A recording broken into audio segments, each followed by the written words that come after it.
آج ہمارے ساتھ ہیں اردو دنیا کے نامور محقق، ادیب اور شاعر جناب کمال احمد صدیقی۔ آج ہم ان سے غالبیات کے موضوع پر کچھ گفتگو کریں گے۔ کمال صاحب، اردو شاعری میں غالبیات کا موضوع بےحد آفاقی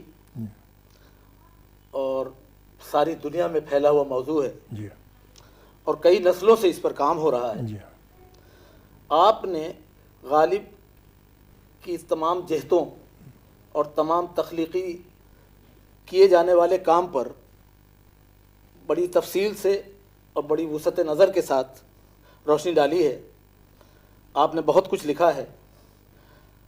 میرا سوال یہ ہے کہ اب تک غالبیات پر جو کام ہوا ہے اس میں سب سے زیادہ کس محقق کے کام نے آپ کو متاثر کیا؟ صرف ایک کے بارے میں نہیں کہہ سکتے، معاف کیجیے گا فاروق ادگلی صاحب، تھوڑا تھوڑا کام سب نے کیا ہے۔ غالب پہ سبھی نے کام کیا ہے۔ سب سے پہلا کام جو ہے وہ تو الطاف حسین حالی کا ہے، اس لیے کہ انہوں نے اس کردار کو زندہ جاوید کر دیا ہے۔ جس طرح سے محمد حسین آزاد نے تذکرہ جو اپنا لکھا تو اس میں چھوٹے چھوٹے کردار، چھوٹی چھوٹی باتیں انہوں نے، بڑی بڑی باتیں جو لکھی ہیں ہر شاعر کے بارے میں، واقعی آب حیات پلا دیا ہے ہر کو جس کردار کے بارے میں بھی لکھا ہے۔ لیکن اسی زمانے میں اور بھی تذکرے لکھے گئے، اس سے پہلے بھی لکھے گئے۔ میر کا تذکرہ ہے، شیفتہ کا تذکرہ ہے، ان سب میں بھی یہی چیزیں ہیں۔ لیکن جو مقبولیت حاصل ہوئی محمد حسین آزاد کو وہ اور کسی کو نہیں۔ اگرچہ محمد حسین آزاد کے ہر پڑھنے والے کو اس بات کا احساس ہے کہ انہوں نے اپنے استاد ذوق کے مقابلے میں غالب کو ذرا نچلی سطح کے اوپر رکھا ہے، لیکن اس سے کوئی بات نہیں بنتی ہے۔ تاریخ ایسی چیز ہے، چاہے وہ ادبی تاریخ ہو چاہے سیاسی تاریخ ہو، وہ جب حقائق سامنے آتے ہیں تو ہر شخص کو اس کا حق ہوتا ہے کہ وہ اپنا اندازہ خود لگائے، اسسمنٹ خود کرے۔ خود غالب کے شاگرد الطاف حسین حالی، خواجہ الطاف حسین حالی، انہوں نے اردو معلیٰ غالب کے خطوط ہی کو ترتیب نہیں دیا بلکہ یادگار غالب بھی لکھی۔ اور غالب کو سے جس کو بھی دلچسپی ہوتی ہے وہ یادگار غالب ایک مرتبہ ضرور پڑھتا ہے۔ اور یادگار غالب ایک ایسی دیغ ہے جس کے کچھ نہ کچھ چاول لے کے لوگوں نے غالب پہ لکھا ہے، اس کے بغیر کسی نے بھی نہیں لکھا ہے۔ سب سے بڑا اور بنیادی کام میری ناقص رائے میں الطاف حسین حالی کا ہے، جنہوں نے غالب کو کی ایک شخصیت کو پیش کیا ہے۔ ایسی شخصیت کوئی بھی نہیں ہے۔ اگر اسی طرح سے پڑھے جاتے، میر بہت بڑے شاعر ہیں، میر پہ بھی بہت کام ہوا ہے، لیکن جو شخصیت دو چیزیں تھیں غالب میں، فارسی کا چلن چلا گیا تو عام طور سے لوگ غالب کی فارسی شاعری سے واقف نہیں ہیں، فارسی خطوط سے بھی نہیں، لیکن دو چیزیں ہیں۔ اردو کے خطوط خود انہوں نے اپنا تجزیہ کر دیا کہ انہوں نے خط کو مکالمہ بنا دیا۔ تو ایسی تو بات ہی نہیں، اور کوئی ہے ہی نہیں، اس کا جواب ہی نہیں ہے۔ یہ لوگوں میں اب نیا طریقہ آ گیا خط لکھنے کا، جو ہم آج لکھ رہے ہیں، جنہوں نے پڑھا ہو یا نہ پڑھا ہو وہ بھی اسی روش پہ چل رہے ہیں۔ غالب میں ایک بہت بڑی چیز یہ ہے ان کے خطوں میں کہ وہ ان کے زمانے میں ریل آ چکی تھی، اور شاید انہوں نے شعوری طور پہ ایسا نہ کیا ہو، لیکن محسوس ایسا ہوتا ہے کہ شاید ایسے ہی کیا ہو کہ وہ ایک ریل کی پٹری بنا گئے ہیں جس کے اوپر اپنی شخصیت کی گاڑی بھی چلا دی ہے انہیں۔ ہر ایک اسی پٹری پہ چلتا ہے، اس سے الگ ہٹنے کی کوشش نہیں کرتا۔ جتنی کتابیں لکھی گئی ہیں وہ وہی لکھی گئی ہیں جو غالب چاہتے تھے کہ ان کے بارے میں لکھی جائے۔ یہ ایک بنیادی بات ہے، یہ میرا ذاتی تاثر ہے ان کے سلسلے میں۔ ڈاکٹر عبد الرحمن بجنوری کا نام غالبیات کے ماہرین میں اگلی صف میں تسلیم کیا جاتا ہے. ان کا ایک بڑا اہم فقرہ ہے کہ ہندوستان میں صرف 2 ہی کتابیں ہیں. الہامی کتابیں 2 ہیں. 2 ہی الہامی کتابیں ہیں جی. ہندوستان میں 2 ہی الہامی کتابیں ہیں. ایک وید مقدس اور دوسرا دیوان غالب. جی. اس سے کہاں تک آپ متفق ہیں؟ اسے میں تنقید کا ماحصل نہیں سمجھتا ہوں. جی. میں اسے انشائیہ جملہ سمجھتا ہوں. مجھے معاف کیجیے گا. حالانکہ اس پہ بڑی کتابیں لکھی گئی ہیں اور خود یہ ان کا جو مقدمہ تھا جو نسخہ بھوپال پہ ہے یہ اس پہ ہے نہیں. اس پہ بھی ہمارے یہاں مجھے بڑے تعجب ہوتا ہے کہ ہمارے بڑے بڑے اکابرین ادب جو ہیں وہ اس کو سمجھتے ہیں کہ نسخہ بھوپال پہ انہوں نے لکھا ہے.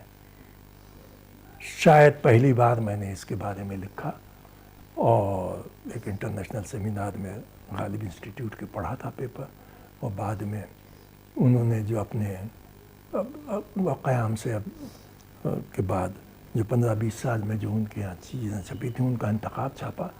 ایک تو تنقیدات اور ایک تحقیقات. تو تنقیدات کے تحت انہوں نے, یہ میرا طویل مضمون ہے بجنوری پہ, تو میں نے اس میں تفصیل سے لکھا ہے. جی. پہلی چیز تو یہ جو اب تک نہیں لکھی گئی وہ یہ کہ اس میں جتنی مثالیں ہیں بجنوری نے دی ہیں شعر جو غالب کے جن کا حوالہ دیا ہے وہ صرف متداول کلام کے ہیں. نسخہ بھوپال کا ایک شعر بھی ان کے یہاں نہیں ہے ان کے مضمون میں. دوسری چیز یہ ہے کہ انہوں نے چونکہ جرمن زبان سے واقف تھے, جو انہوں نے حوالے دیے ہیں صرف جرمن سے دیے ہیں, جرمن زبان کے. انگریزی کا بھی حوالہ نہیں کیونکہ اس ملک میں انگریزی سمجھی جاتی ہے, جرمن سمجھتے نہیں. اس لیے میں نہیں کہہ سکتا کہ انہوں نے اس میں کیا کہا ہے.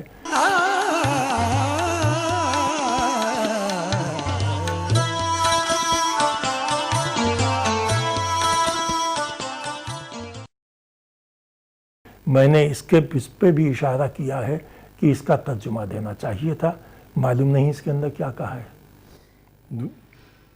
دوسری چیز یہ ہے کہ کچھ ضرورت سے زیادہ انہوں نے ایک امیج بنائی ہے, اور جس نے پوری طرح سے پڑھا نہ ہو اس کے لیے بڑا مشکل ہے کہ وہ غالب کے بارے میں کوئی اندازہ پیش کر سکے.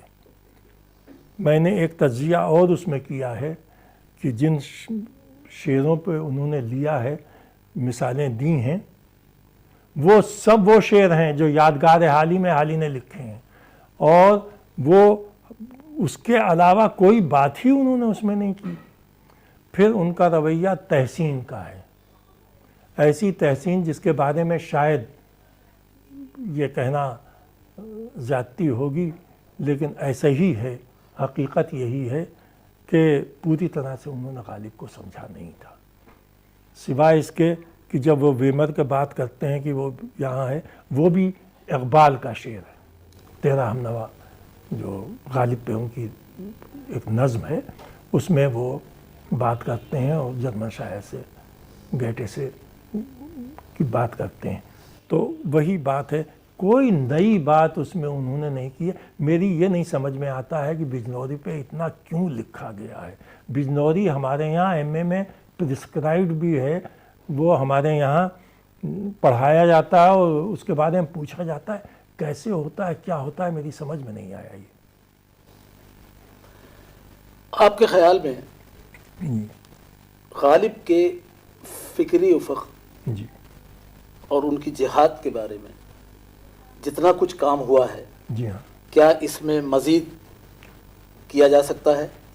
وہ تو میرا خیال ہے کوئی چیز ایسی نہیں ہے سوائے صحیفوں کے کہ جس میں کچھ اور کام نہ کیا جا سکے, کیونکہ ان کی غالب کی فکر کے سرچشمے بہت سے معلوم ہیں, بہت سے نہیں معلوم ہیں. بلکہ کچھ غالب کے ساتھ زیادتی بھی ہوئی. مثال کے طور پہ یگانہ نے کچھ شعروں پہ کہا تو نہیں کہ یہ صدقہ ہے، لیکن ایسا ہوا کہ انہیں فارسی کے شعر بھی دے دیے اور غالب کے اردو کا شعر بھی دے دیے. اور تفصیل کی اس وقت نہیں ہے، میں صرف اس طرف اشارہ کر رہا ہوں. میرا ایسا خیال ہے کیونکہ انہوں نے یہ نہیں بتایا کہ یہ شعر کس کا ہے فارسی کا، اور جو فارسی کے عالموں سے میں نے پوچھا کوئی فارسی کا عالم نہیں بتا سکا کہ یہ شعر کس کا ہے. تو اندیشہ یہ ہے، اور شاید یہ صحیح ہو، کہ فارسی غالب کے اردو شعر کا یگانہ نے فارسی میں ترجمہ کیا ہے اور اس طرح سے دکھایا گیا ہے یہ کہے بغیر. حالانکہ غالب جن شاعروں کو پسند کرتے تھے ان کا ذکر بھی ہے، ظہوری کا ہے بھی، نزید کا بھی ہے، اور حافظ کا بھی ہے. بہت سے شاعروں کا ان کے یہاں ذکر ہے. تو بہتوں سے متاثر تھے. بیدل، آہنگ اسد میں نہیں جز نغمہ بیدل، عالم ہما افسانہ ما دارد و ما ہیچ. لیکن کہاں تک کے ہے اس پہ ابھی تک کے کام نہیں ہوا ہے ہمارے یہاں کہ بیدل کا کیا اثر پڑا ہے. اس کے بارے میں بھی کچھ بہت زیادہ نہیں، کیونکہ ان کے یہاں فلسفہ، اور یہاں ہمیں تو زندگی فلسفے کے تو قریب بہت زیادہ نہیں ہیں، زندگی کے بہت قریب ہیں. اور غالب اس وجہ سے کہ وہ اپنا ان کا طریقہ بات کرنے کا ہے، جہاں پہ انہوں نے گنجلک بات کہی ہے تو وہ گنجلک بات ہے، لیکن جہاں پہ انہوں نے بات کہی ہے سب سے ہٹ کے، چاہے استفادہ ہی کیوں نہ ہو اپنے پیشروں کا، وہ ہر ایک کو حق پہنچتا ہے کہ استفادہ کرے. اور علم اسی طرح سے چلتا ہے کہ پچھلوں نے جو کچھ کہا ہے اسی کے اوپر عمارت قائم کرتے ہیں. جو چیز نہیں پسند ہے اس کو مسترد کر دیتے ہیں، جو چیز پسند ہے اس کو آگے لے کے چلتے ہیں. غالب کے یہاں بھی یہی ہے، اور غالب بہت بڑے شاعر ہیں. لیکن بیدل سے متاثر تو وہ ضرور تھے. جی طرز بیدل میں ریختہ لکھنا، جی ہاں اسد اللہ خان قیامت ہے، جی ہاں. اسے آپ کس طرح لیتے ہیں، اس اعتراف کو؟ نہیں، یہ بھی مطلب یہ مغالطے میں لوگوں کو ڈالتے ہیں کہ ایسا ہے، ایسا ہے ہی نہیں. طرز بیدل میں بے اختہ انہوں نے نہیں لکھا ہے. وہ چیزیں جو انہوں نے کہی ہیں جس کے بارے میں رامپوری نے لکھا تھا کہ کلام میر سمجھے اور کلام مرزا سمجھے، مگر ان کا کہا یہ آپ سمجھیں یا خدا سمجھے.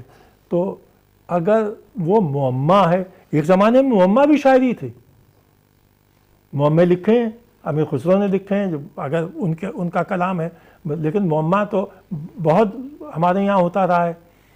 تو وہ معمہ دوسرا تھا جو جان کے لکھا جائے، اس کے بعد ایک نکلے نتیجہ یہ کہ یہ کہا ہے.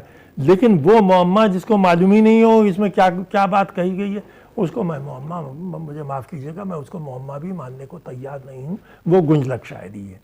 یہ کتاب جب میں نے لکھی تھی 1969 میں لکھنا، بیاض غالب، تو اس میں نے سب نشان لگایا تھا کچھ شعروں پہ. وہ چند شعر تھے، تو وہ میں دیکھتا ہوں کہ وہ ابھی تک کے غلط چلے آ رہے ہیں. کچھ اہم اشعار پر جی روشنی ڈالیں. جس زخم کی ہو سکتی ہو تدبیر رفو کی، جس زخم کی ہو سکتی ہو تدبیر رفو کی، لکھ دیجیے اور یارب اسے قسمت میں عدو کی.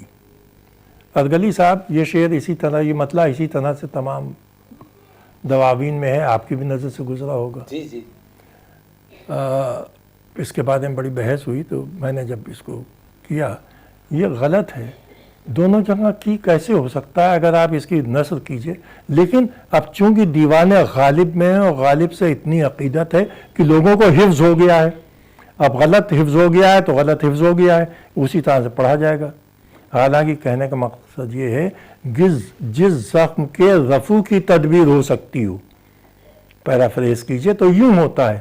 لیکن ایک جگہ کیا ہوگا، ایک جگہ کی ہوگا، لیکن نہیں، کیونکہ اس میں غالب کا کلام ہے اور غالب نے اس طرح سے لکھا ہے. غالب نے اس طرح نہیں لکھا ہے کیونکہ یا موجود اور یا معروف کا خلط ہوتا تھا.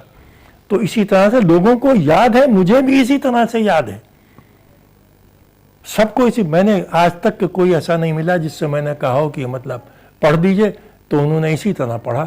جس زخم کی ہو سکتی ہو تدبیر رفو کی، لکھ دیجیے اور یاد اسے قسمت میں عدو کی.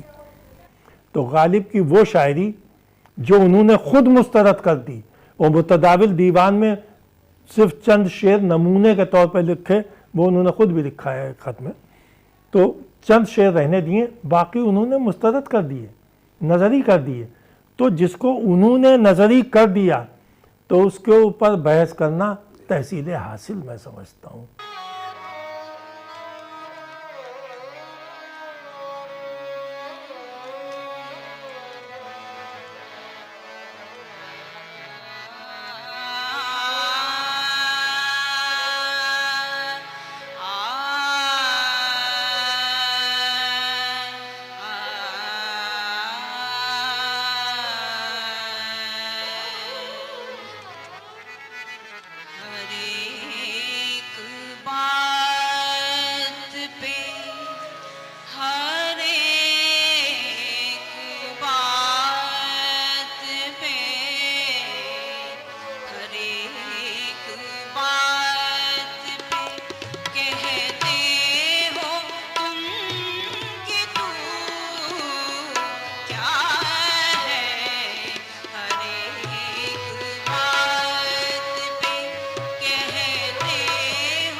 ہے